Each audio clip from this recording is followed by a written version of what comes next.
खम्मा गणे गोयंका जी खम्मा गणे राजस्थान गोयंका जी की फाड़ डाली। હેલો ગાઈઝ, કેમ છો બધા? મજામાં? આઈ હોપ કે તમે બધા મજામાં હશો।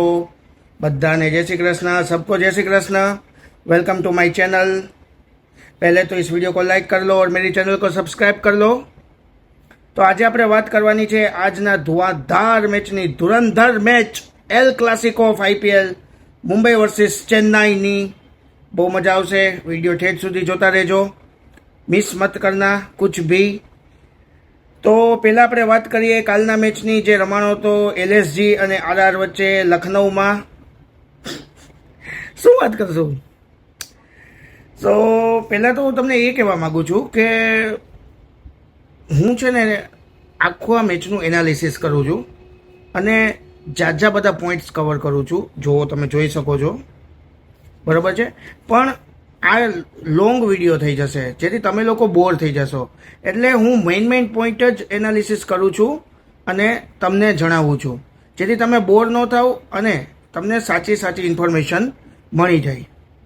તો પહેલાં તો ગોયંકાજી માટે તો એક જ સોંગ છે આપણા મગજમાં, કહેતા હે જોકર સારા જમાના, આધી હકીકત આધા ફસાના, ચશ્મા પહેનો फिर दुनिया देखो यारो, दुनिया नहीं है चेहरा पुराना, कहता है जोकर।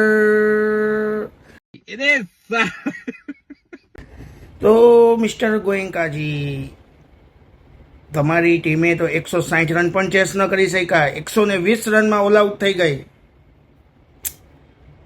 અને અમારા ગોયંકાજીનું તો કેવું છે કે રિષભ પંત 10-15 સાલ માટે એને એકચ્યુઅલી રાખવાનો છે, કે જેથી તે રોહિત અને ધોની સાથેની કમ્પેરિઝન થાય। બોન્ડિંગ જુઓ રિષભ પંત અને મિસ્ટર ગોયંકાનું, તમે બોન્ડિંગ જુઓ। તમે કાલે મેચ જોયો હશે તો તમને ખબર હશે કે પંતને એકવાર, આઈ થિંક 2 વાર નાક ઉપર બોલ લાગ્યો હતો।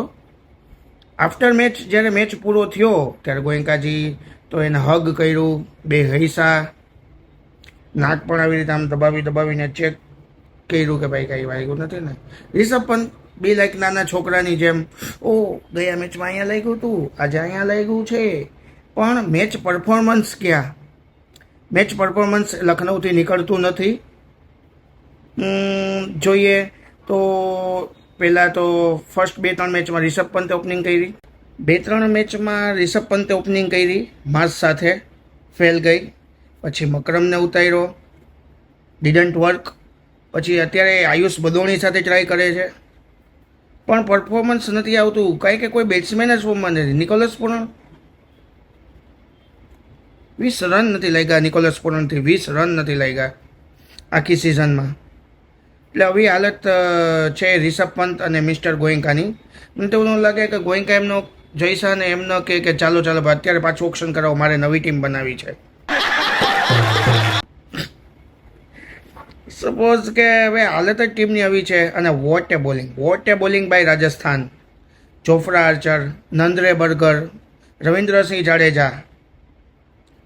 જાડેજાએ બેટિંગમાં પણ રન માર્યા, 42 રન માર્યા, બોલિંગમાં પણ 4 ઓવર 20 કે 28 રન આપી અને 1 વિકેટ પણ લીધી। એટલે રાજસ્થાન વડા કાલ ફૂલ ફોર્મમાં હતા, અને મેં કીધું હતું તમને કે લો સ્કોરિંગ મેચ થવાનો છે, પણ એવું નહોતી અપેક્ષા કે 160 રન પણ લખનઉથી ચેસ નહીં થાય। આફ્ટર મેચ પ્રેઝન્ટેશનનો ટાઈમ હતો ત્યારે રિષભ પંતને એઝ અ કેપ્ટન તરીકે બોલાવવામાં આવ્યો, હસતો હતો, આંખ મારતો હતો, હસતો હતો, સિરિયસનેસ જ નહોતી, જैसे दुनिया चल रही है वैसे हम भी चल रहे हैं। मिस्टर गोयंका ने आपके पर 10-15 करोड़ रुपए खर्च किए हैं, તો એસા તો કોઈ પરફોર્મન્સ આવું કાંઈ મને તો જોવા મળતું નથી। કોઈ વાતે સિરિયસ જ નહોતો, ઇવન મિસ્ટર ગોયંકા પણ સિરિયસ નહોતા। એ તો એ કહે છે કે શું કરું હું। એટલે આ બધી બાબત છે। એટલે જોઈએ હવે તો શું થાય છે લખનઉ સાથે. લખનઉ આવી ગઈ છે પોઈન્ટ ટેબલમાં સૌથી નીચે. હવે તો એની આગળ ચેન્નઈ અને મુંબઈ નીકળી ગઈ. રાજસ્થાન આવી ગઈ છે ટોપ 2માં, back to the winning side. Punjab પહેલા નંબરે છે, રાજસ્થાન બીજા નંબરે આવી ગઈ છે. 2 જ મેચ આવી છે રાજસ્થાન. સો રિયાન પરાગ ભલે એઝ એ કેપ્ટન એ કાંઈ કરતો નથી, બટ એની બોલિંગ વોટ એ બોલિંગ. કાલે એને શો કરી દીધું છે કે તેની બોલિંગ બહુ જ ઘાતક છે. ચાલો હવે આપણે ટાઈમ નથી બગાડવો, ફટાફટ વાત કરીએ આજના ધુરંધર મેચની, જે છે એલ ક્લાસિકો કહેવાય છે આઈપીએલનો. 5 trophy winner Chennai Super Kings versus Mumbai Indians. Chennai versus Mumbai, a high profile case like India Pakistan. બે ટીમ આજથી થોડાક વર્ષો પહેલાં જોરદાર હતી. અત્યારે બે ટીમ ફોર્મમાં નથી, પણ રાઇવલરી તો બે ટીમ વચ્ચે છે જ.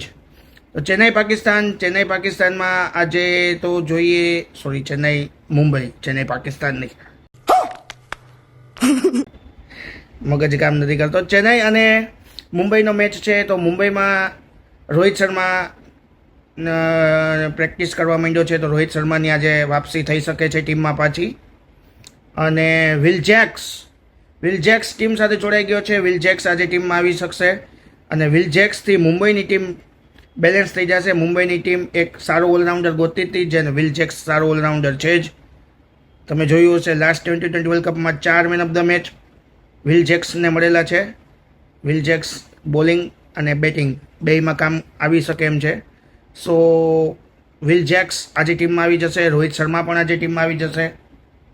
અશ્વિની કુમાર જે લાસ્ટ મેચમાં બહુ સારી બોલિંગ કરી હતી, એને પણ પાછો ચાન્સ મળશે. સામે ચેન્નાઈમાં થાલાશ્રી આજ નીંદ में से जगने वाले हैं. ચેન્નાઈના ફેન્સ માટે મોટી ખબર છે કે મહેન્દ્રસિંહ ધોની આજનો મેચ રમી શકે એમ છે. સો વાનખેડેમાં આજે બધું હાઈ પ્રોફાઇલ વસ્તુ થઈ રહેવાની છે. રોહિત શર્માની વાપસી થશે, વિલ જેક્સની વાપસી થશે, મહેન્દ્રસિંહ ધોનીની વાપસી થશે. આજનો મેચ ધુરંધર હશે. વાનખેડામાં મેચ હશે એટલે હાઈ સ્કોરિંગ મેચ થવાનો છે. જો તમારે જીતવું હોય તો 200 ઉપર રન ત્યાં કરવા જ પડે છે. હું દર વખતે કહું છું કે વાનખેડેમાં 200 ઉપર રન તો જોઈએ જ, ત્યાં કરવા જ પડે.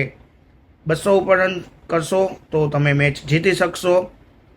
ચેન્નાઈની બોલિંગમાં થોડુંક ડાઉટફુલ કેસ છે. સામે મુંબઈમાં તો દીપક ચહર અને શાર્દુલ ઠાકુર બેયને કાઢી નાખ્યા છે. તો આજે એના માલિક ચેન્નાઈ સામે નહીં રમી શકે. પણ અશ્વિની કુમાર સારા ફોર્મમાં છે. જસપ્રીતસિંહ બુમરાહ પણ ફોર્મમાં આવી ગયો છે.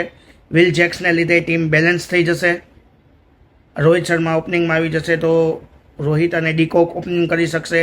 તિલક વર્મા ફોર્મમાં આવી ગયા છે. કપાડા ગોટ મિસ્ટર ચિંગમ સૂર્યકુમાર યાદવ, એને રમવું પડશે. સામે ચેન્નાઈમાં જોઈએ તો આયુષ માત્રે આખી સિઝનમાંથી બહાર થઈ ગયો છે હેમસ્ટ્રિંગ ઇન્જરીને લીધે, જે દુઃખની વાત છે, કારણ કે આયુષ માત્રે સારા એવા ફોર્મમાં હતો. સામે મને એવું લાગે છે કે આજે તેની જગ્યાએ ગુજરાતના ઉર્વિલ પટેલને ચાન્સ મળી શકશે.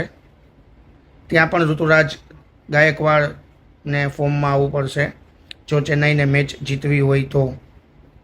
સો ત્યાં ઉર્વિલ પટેલને આજે ચાન્સ મળશે. મહેન્દ્રસિંહ ધોની પાછા આવી જશે. ત્યાં પણ ટીમ બેલેન્સ બની જાય એવું મને લાગી રહ્યું છે. તો આજનો ધુરંધર મેચ મિસ ન કરતા બધા રાત્રે મેચ જોવામાં ધ્યાન આપજો. બ્લોકબસ્ટર મેચ થવાનો છે આજનો, બ્લોકબસ્ટર મેચ. મારા શબ્દ તમે યાદ રાખજો. અને આવી જ બધી જ મજેદાર ઇન્ફોર્મેશન લેવા માટે, થોડીક મજાક મસ્તી કરવા માટે આ વિડીયોને લાઈક કરી લેજો, મને સબસ્ક્રાઈબ કરી લેજો. ચાલો મળીએ, ત્યાં સુધી બધાને જય શ્રી કૃષ્ણ.